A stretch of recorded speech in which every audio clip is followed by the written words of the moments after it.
Stand by.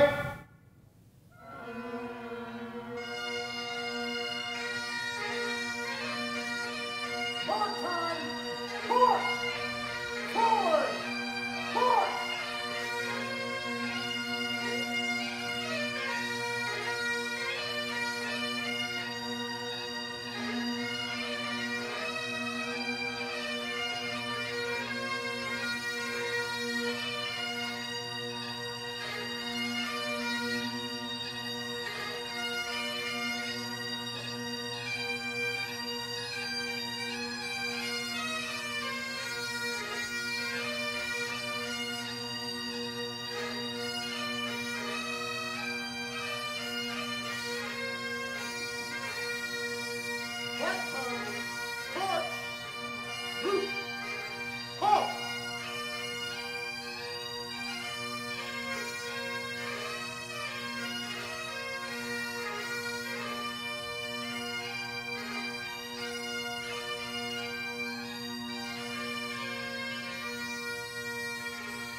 Right. Hey. Pair of close cover.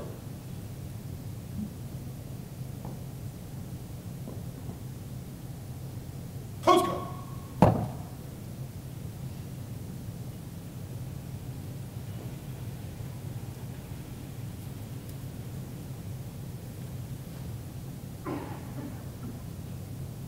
Recover.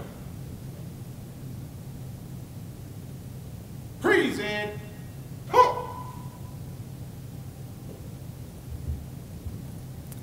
Please join me in the Pledge of Allegiance. I pledge allegiance to the flag of the United States of America and to the republic for which it stands, one nation, under God, indivisible, with liberty and justice for all. Order. Left. Please. Mark time. Punch. Left. Forward. March.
Good morning.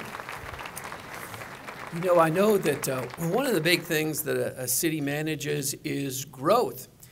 And it's all been in the newspaper. We've heard a lot about it. And there is nothing better to help manage our growth that what happened over the weekend. What Mother Nature brought us was snow. And snow can help us manage our growth better than anything. But I welcome the snow. I know Dustin Ainsworth is very, very happy about the snow. So I just wanted to thank you for being here today and hearing about all the great things and all the great people that work for you in the city of Coeur d'Alene and some of the projects that we're working on in 2020.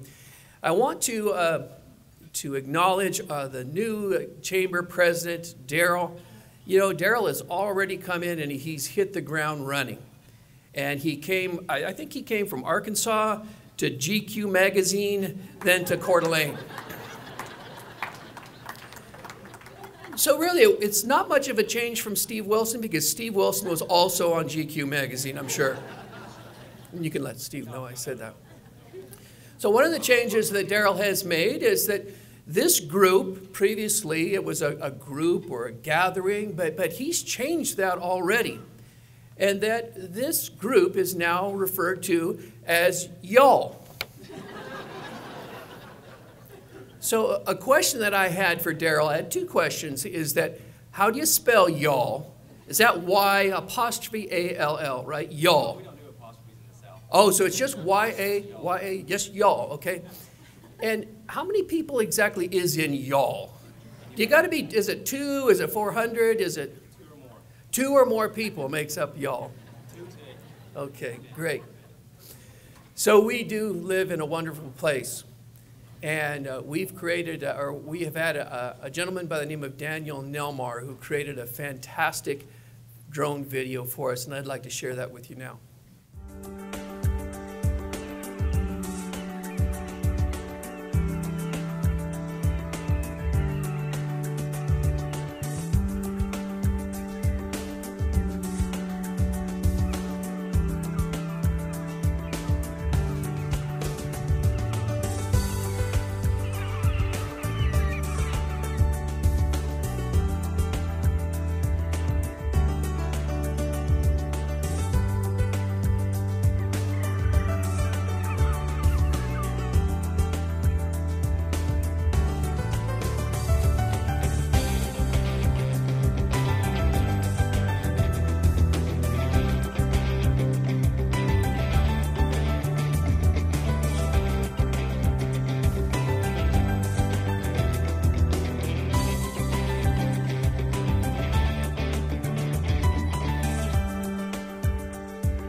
So I think we all acknowledge that we do live in a special place, and that's why that we're all here today, and that's why we all raise our families and really enjoy the life of Coeur d'Alene.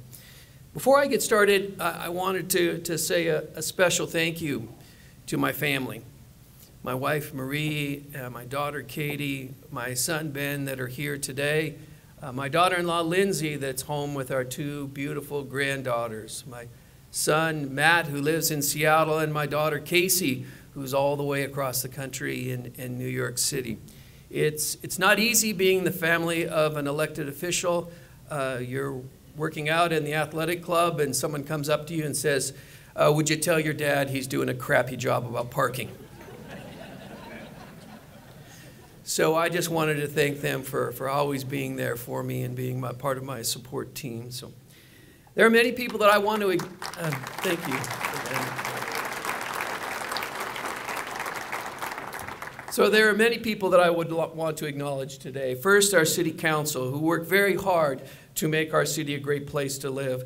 Council President Woody McEvers, Council Members Dan Gookin and Dan English, Council Members Kiki Miller, Amy Evans, and newly elected, but definitely not new to serving our community, Christy Wood.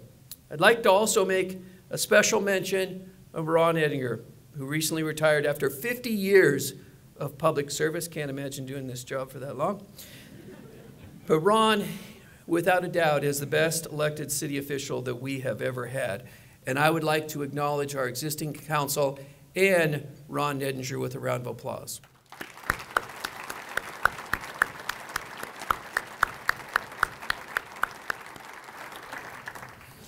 So the city of Coeur d'Alene is served by many great leaders. City Administrator Troy Tymason, City Clerk Renata McLeod, City Attorney Mike Gridley, Human Resources Director Melissa Tosi, and Comptroller Vonnie Jensen. They and their fine staff do all the professional work that is so important for our city. We have 2 department heads that are in the water business. One delivers you good water, the other one takes away the bad water. Mike Anderson and his team run our wastewater treatment plant. The wastewater treatment plant treated 1.3 billion gallons last year, an average of 3.5 million gallons a day. And during this process, they removed 100% of the solids. I think we know what that means. And that is 3.5 million pounds. They removed 98.9% of phosphorus and 99.5% of the ammonia. So they do a great job with our wastewater treatment plant. Terry Pickle and his team supply you with the fresh water. The water department pumped 4.4 billion gallons last year. The peak day was 33.9 million gallons on a day in August. However, last year, the Water Department's biggest accomplishment was that they, as a group, brought 9 new babies into this world, including 2 sets of twins.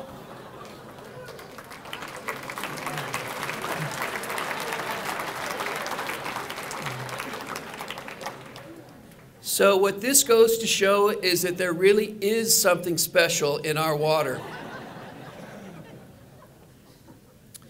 Bill Greenwood is our parks director. He and his team cover 30 parks totaling 587 acres, along with 8.5 miles of hiking trails and 50 miles of pedestrian bike paths, including the Centennial Trail and the Prairie Trail. Our biggest project of this year is going to be the Atlas Waterfront Park. Purchased in May of 2018, the 47-acre site includes 3,800 feet of riverfront. And our goal is to provide public access to the water through a beautiful waterfront park and to create a quality residential and commercial mixed-use neighborhood in partnership with our urban renewal agency, Ignite. The city began shoreline and stabilization work this past December 2nd.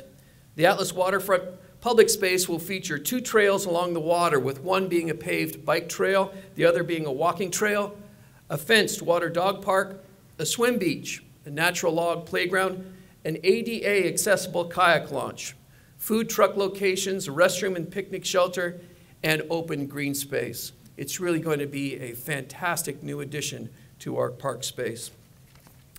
Tim Martin is our Director of Streets and Engineering. Chris Bosley is our city engineer, and they and their teams have many projects going this year. Before I want to get started on the projects, I wanted to make mention of a young lady that works in the street department, and she takes care of all of the phone calls that people may have about snow. So if they have a snow complaint, sometimes they get a little cranky because something has happened in snow. So I want to acknowledge from our street department, who does a fantastic job and takes care of all of those calls with a smile, Sue Sims. Sue, raise your hand if you would, please. Let's give Sue a round of applause.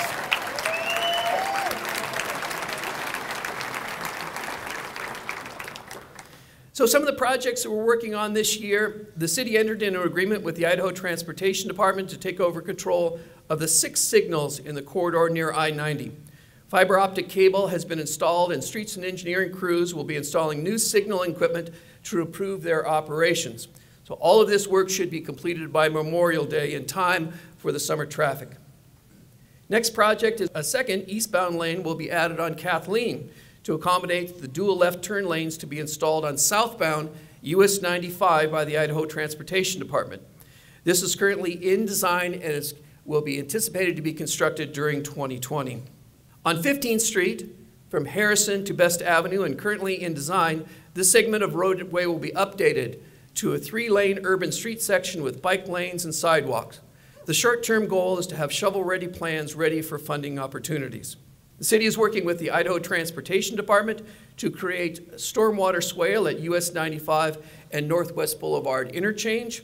Construction will be performed by stormwater crews, and upon completion will eliminate one stormwater outfall to the Spokane River. The outfall will remain in place as an overflow safety factor for large rainfall events. And then finally, the city is working to design and construct an additional access point on La Crosse Avenue to Riverstone. They will provide access to the BLM corridor for future park projects and another access into Riverstone. So those are some of the important street projects that we have going on in 2020. Ted Lanzi is our building official. Ted and his team had a busy 2019, and I always like to review building stats to compare them with this year with the previous years. In 2019, we issued 262 single-family building permits. As you can see, these numbers have been very solid since we climbed out of the Great Recession in 2012. By comparison, though, our neighbors in Post Falls had 523 single-family permits in 2019, double of what Coeur d'Alene is. So you can see where all of the growth is coming in Kootenai County. It's in that Post Falls, Rathdrum area. But those folks that are moving and building new homes in Post Falls, Rathdrum area, they're all coming to Coeur d'Alene too. They're coming to work and coming to our parks and coming to enjoy our restaurants and shops, and so that creates a little bit of the growth issues that we have. So these permits for single family in 2019 was a record high of $63.5 million. So we have a little bit of a different picture when we look at the multifamily and commercial side. In multifamily permits, you can see that we had a very low number of 4 permits in 2019 as compared to 23 in 2018. So the multifamily sector has cooled off.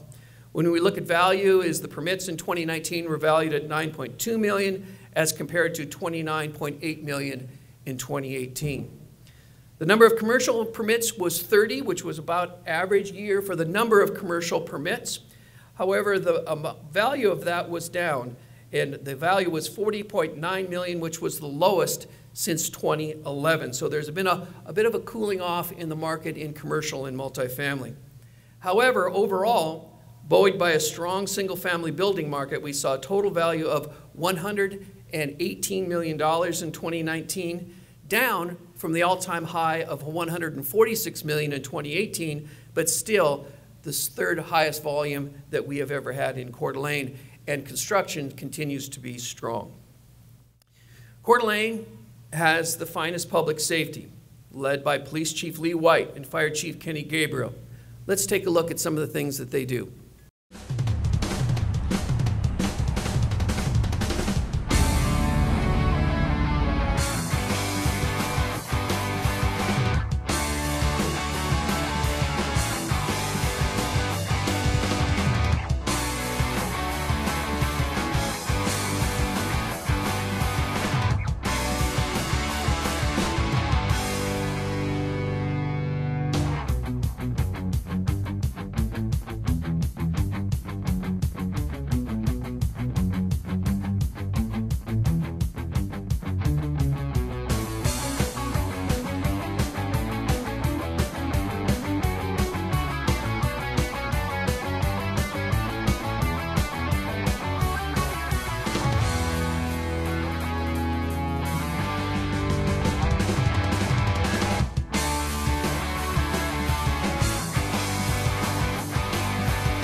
So we do live in a very safe community.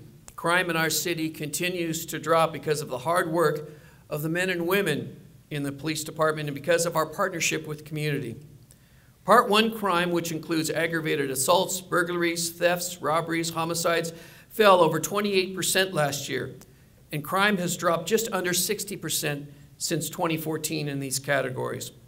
Cooperative efforts with our community have not only helped identify and solve crimes, but have also allowed us to take action to prevent crimes from occurring and address quality of life issues. The police department not only keeps crime low, but they also focus on community engagement. Examples include programs such as Coffee with a Cop, the annual toy drive, which collected over 75 large boxes of toys, filling more than a U-Haul truck, and they also donated $4,700 in cash and $800 in gift cards. The Police Athletic League that helped the PD to interact with hundreds of underserved children this summer in cooperation with the Boys and the Girls Club and School District 271. Let's give Chief White and all of his department a big round of applause.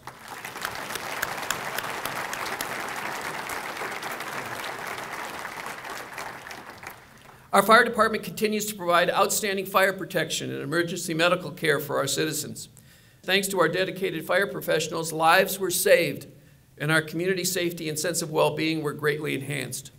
Our fire department is especially dedicated to making a difference in our community, including presentations at area schools, open houses, training and education, and of course, they provide Santa with a great set of wheels every Christmas so that he can visit our neighborhood children and bring his special brand of Christmas cheer to Coeur d'Alene families. Let's give Fire Chief Kenny Gabriel and his staff a big round of applause.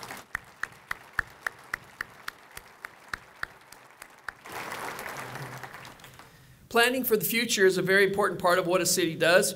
It's also important that we recognize and preserve our history.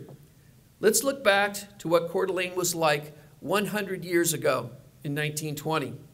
The population of Coeur d'Alene was 6,447, which was actually a drop from 7,291 in 1910. This decade of 1910 to 1920 brought the only decline in population in the history of our city. This drop was due to the effects of World War I and a declining economy. Steamboats and railroads declined as the automobile increased in popularity. The 20s brought rise in the timber industry, which propelled the Coeur d'Alene economy for decades into the future. Our mayor in 1920 was H.P. Glindeman, and some of the major issues that were focused on was we purchased some parkland north of the city limits near the Kootenai County Fairgrounds for $16,000. On February 9th of 1920, the council meeting had to be cut short due to a flu quarantine that was in effect in the city of Coeur d'Alene. And that year, the chicken ordinance was passed to keep chickens and other fowl from running wild. So you can see this was a very important issue at the time. In the 1920s, the Coeur d'Alene Regatta was one of the most popular attractions in the inland Northwest. A new grandstand along the beach area was designed to seat up to 12,000 spectators. In addition to motorboat racing, which was the main attraction, the regatta featured canoe racing, tub racing in costume, log rolling contests, and a variety of swimming and diving contests. It was the preservation and recognition of our history that prompted the city to establish the Historic Preservation Committee just this year within the city of Coeur d'Alene. The purpose of this commission is to promote the education and cultural welfare of the city through the identification and designation of those sites that reflect the historic heritage of the city. And we are very excited through the leadership of Councilmember Kiki Miller that she brought forward this project and this commission, as well as Hillary Anderson and our planning staff. So we're very excited of what our Historic Preservation Committee can do. So this past year, we did see the preservation of history in Coeur d'Alene, and we talked about it a little bit with the J.C. White House. So we have another little video here of the J.C. White House. I tried to think. Look! No! It can't be. What is it? It can't be. What did you do, Ray?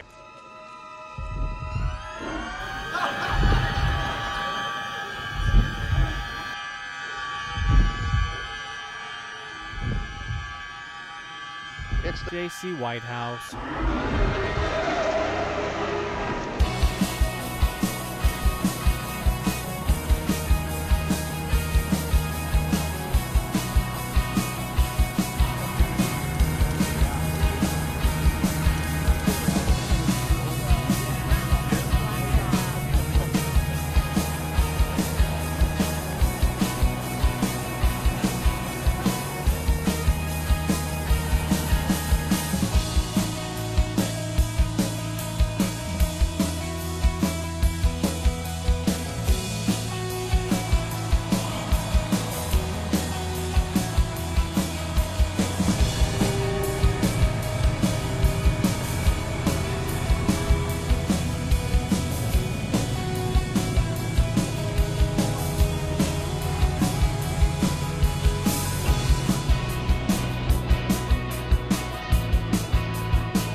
So a bit of history. J.C. White was a civil engineer, having studied at the University of Denver in the mid-1880s.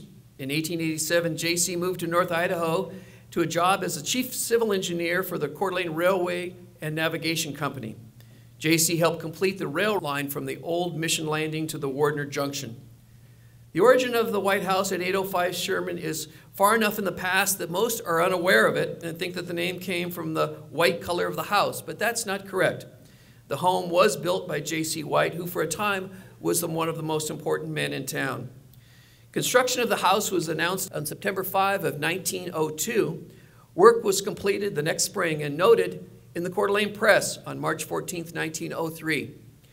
Quoting the Coeur d'Alene Press, "Mr. and Mrs. J.C. White are moving into their new residence this week.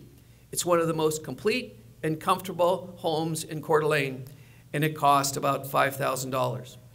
During J.C.'s time in Coeur d'Alene, he and his wife Harriet raised 4 children, Francis, Alfred, Harriet, and Joseph. This is a photo of Joseph in front of the house in 1916. J.C. was involved in steamships in Coeur d'Alene through the Red Collar Line. In 1924, he was elected president of the Coeur d'Alene Chamber of Commerce. He worked in several businesses during this time. J.C. died in Coeur d'Alene on April 5th of 1953 at the age of 88 and was buried in the Forest Cemetery. Today, the J.C. White House is the major piece behind the anticipated relocation of the Museum of North Idaho. As you saw, the house was moved to this magnificent spot at the base of Tubbs Hill. The Museum of North Idaho will initiate a capital campaign that they had mentioned with an initial fundraising goal of $4 million. The fundraising goal will enable the museum to construct 2 lower-level wings, one on the east side and one on the west side of the house. The wings will be interconnected via the basement level of the White House. Because the wings are situated below grade, there will be abundant nature space adjacent to the White House. As they had mentioned, the museum is looking for major donors for the capital campaign, and great naming opportunities are available for the new facility. If you or anyone else is interested in being a part of this great project, whether it's small or whether it's big, please contact the members of the museum that are with us today. I'd like to recognize our urban renewal agency, Ignite, and to thank the Ignite board members, Mick Arman, Jim Chapkus, Sarah Garcia, Dan English, Brad Jordan, Brendan Mandel, Chairman Scott Hoskins, Olivia Metz, and Executive Director Tony Burns. Their efforts have tremendously enhanced our community throughout the years with numerous projects. The latest projects being the J.C. White House North Idaho Museum.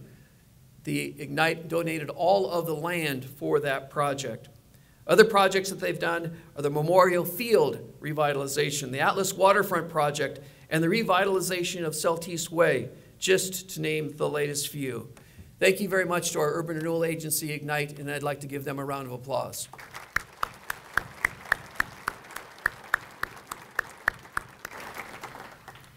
I also want to recognize downtown Terry Cooper and his staff, Emily Boyd and Brenda Waterbury, for the outstanding job that they do to make downtown a fabulous place. Who would have ever known that macaroni and cheese can bring 2,000 people to downtown Coeur d'Alene? So thank you, Terry, and I'd like to give Terry a round of applause. 10 years ago, we had an advisory group that was working on developing community goals of what our community should be in 2020. Well, here we are. And I asked members of that group to grade us and how we did with these goals. That steering committee was chaired by Mayor Sandy Bloom. We reached out to 4 members of that advisory committee for help with the grading: John Ingalls, Dixie Reed, Wanda Quinn, and Joe Morris. So here are some of the grades that they gave us. The overall grade on the goal of downtown vitality was an A. Joe Morris states, "I'm not an easy grader, but this has been a home run. We moved downtown in 2004 because we thought that downtown Coeur d'Alene had the potential to be a vibrant place to live. The new library and McEwen Park have become magnets for everyone in the city." On improved health care, the overall grade was a B+. John Ingalls states, "Much improvement has occurred in the way of local health care since Vision 2020 was published. Coeur d'Alene is now a thriving full-service regional health care center. Improvement in access to health care and local availability to advanced health care specialties are bright spots. For a reasonably small town, we enjoy access to most advanced healthcare needs. There are still opportunities to promote greater access to the underserved and to support planning actions to protect and expand one of our region's greatest assets, advanced healthcare. On arts and culture, the overall grade given was an A. Former Councilmember Dixie Reed says, public art is visible all over town, from utility boxes to art on loan on every downtown corner, thanks to the public art fee charged on all above ground projects by the city or Ignite Coeur d'Alene. The goals in this section have been reached. We do have an area that we need to work on. Our grade on Lake Coeur d'Alene is not so good. On average, it's a C-. Wanda Quinn states, I think we have failed on these strategies. I don't know if we need to improve the regulatory coordination, but we definitely need to start enforcing the regulations related to the lake. So we do have work to do here. Governor Brad Little, in a November 6th letter to a symposium on Lake Coeur d'Alene, states the following. Lake Coeur d'Alene is without a doubt one of Idaho's crown jewels, a true gem of our great state. Evidence and data form the basis of public policy in my administration. Therefore, I share the concern over the recent data and the environmental state of the lake bed. As a first step, I have directed Director John Tibbetts of the Idaho Department of Environmental Quality to secure a qualified third-party review of the state and tribes' data and lake management efforts. It's with optimism that I look forward to continued engagement on this issue with the Coeur d'Alene tribe, the federal government, the state of Washington, local governments, and the people of Idaho. Together, we can ensure that Lake Coeur d'Alene and the surrounding area remain one of the gems of Idaho. This is, again, a message from Governor Brad Little. So as a city and as members of our community, we need to do everything we can to protect our beautiful lake. So what are some of our goals for 2030? I want to thank Executive Director of CDA 2030, Nicole Kaler, and their board and volunteers, and all of our community members who helped with making these goals. A few of these goals are in public places. Coeur d'Alene will encourage the development of public spaces throughout the greater Coeur d'Alene area where community members gather and interact. In an affordable community, the greater Coeur d'Alene area will aim to be affordable for all income levels, including low income, fixed income, young families, and individuals with disabilities. Small town feel, and I hear this a lot. The Coeur d'Alene community will enhance the community's friendly, welcoming atmosphere and its small town feel.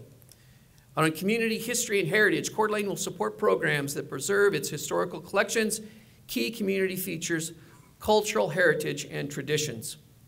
So hopefully 10 years from now, the mayor will be sitting here in 2030 and he will give us an A on Lake Coeur d'Alene and good grades on all of our other goals as well. This year we have a very important planning process. Our planning director, Hillary Anderson, and her team will lead an effort to write a new comprehensive plan for our city. Envision Coeur d'Alene is Coeur d'Alene's visioning and long-range planning project created to develop a roadmap to the future in our citywide plan to serve our community. The end product will reflect the community's vision for the next 20 years. Major components of the plan will include a community vision and implementation plan, economic development analysis, and transportation analysis. The Envision Coeur d'Alene project is scheduled to be completed by the end of 2020 or early 2021. Community members will have many opportunities to participate in the project over the next 12 months, and I encourage you to visit the project website, envisioncda.org, which is the hub of information, and to learn more about the project and process and to see the existing documents. The website also has a place for people to sign up for project updates. I would like to encourage everyone to please get involved in that process. On East Sherman, progress on the revitalization of East Sherman continues to be made. In December, the city officially closed on 2 former St. Vincent properties on East Sherman, and the draft revitalization plan for the corridor has been updated and is available for viewing online. The goal is to schedule study sessions with the public in early 2020 to review the revitalization plan and begin moving forward with implementation. There are many committees, commissions that the city has to offer, and I want to thank you to all of those volunteers that donate their time and talents to serve our community. Our city is better because of you. And if you would like to get involved in a committee, I would encourage that and ask you to contact the city. Last year, during my State of the City address, I know that you're going to find this hard to believe, but I actually made a mistake. And that mistake that I made was I failed to recognize our fantastic library director, Betty Ammon, who leads a great team running our region's best library. It really is second to none. And now, Betty is world-renowned. Anytime a book is censored, 1 million more people want to read it. And so thanks. Well said. So I would like to welcome to the stage to give some information about our public library, our fantastic library director, Betty Ammon.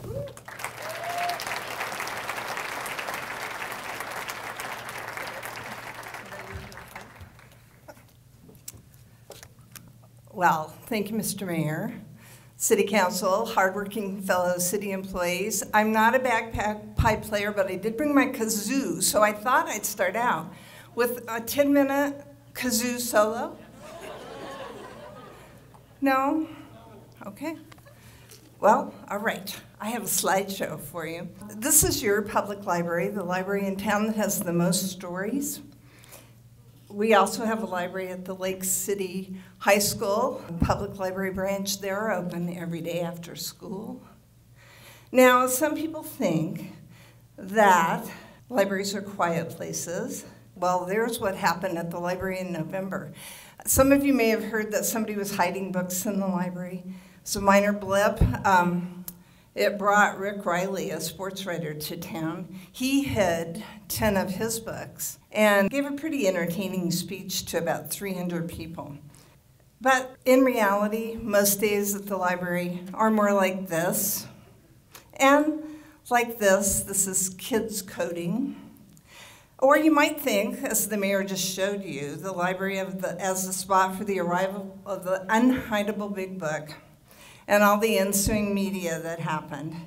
But it's just as crazy other times, like these characters in our annual Corticon festival.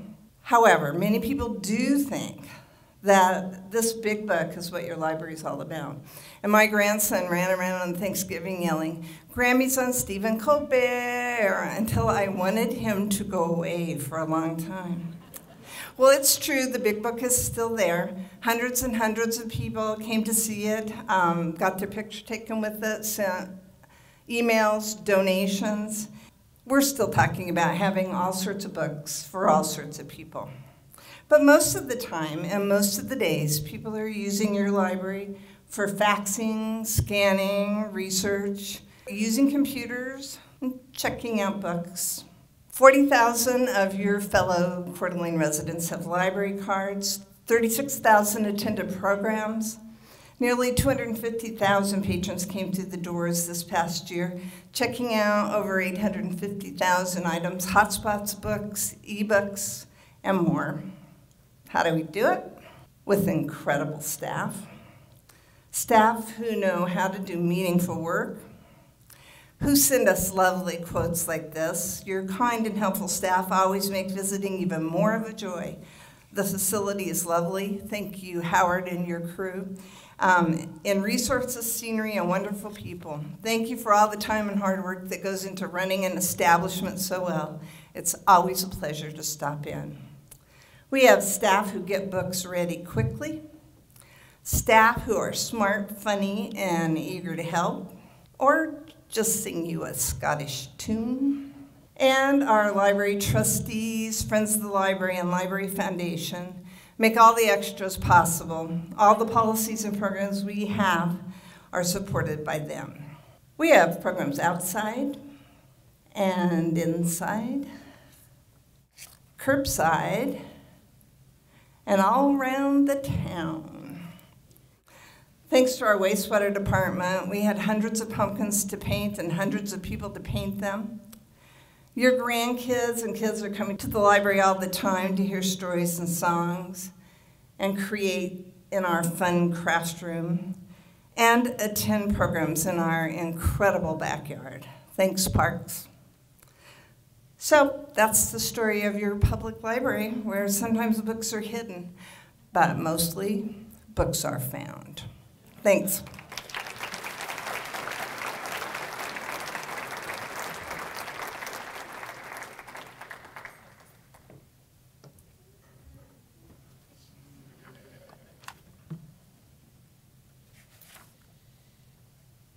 So there you have it, the people that work for you to make our community great. I wanted to give a big thank you to Jeff Crow. Jeff is back there on the camera, and Jeff is absolutely the best in the business. He takes care of all of our video and our TV channel, and I'd like to give Jeff a big round of applause if we could, please.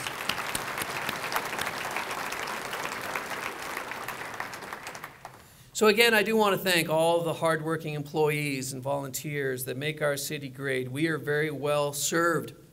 I can't promise you that we are perfect, but what I can promise you is that every day that we work for the city of Coeur d'Alene, we will do our best to create the city that you expect and deserve, a city of excellence. I have the best executive assistant anywhere, Amy Ferguson. And I'd like to leave you with a quote from Henry James that Amy has at the bottom of every one of her emails. It says, 3 things in life are important. The first is to be kind. The second is to be kind.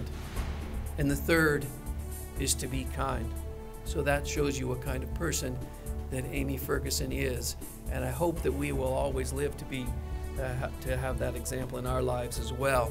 So I wish y'all and your families a happy and healthy 2020. Thank you very much.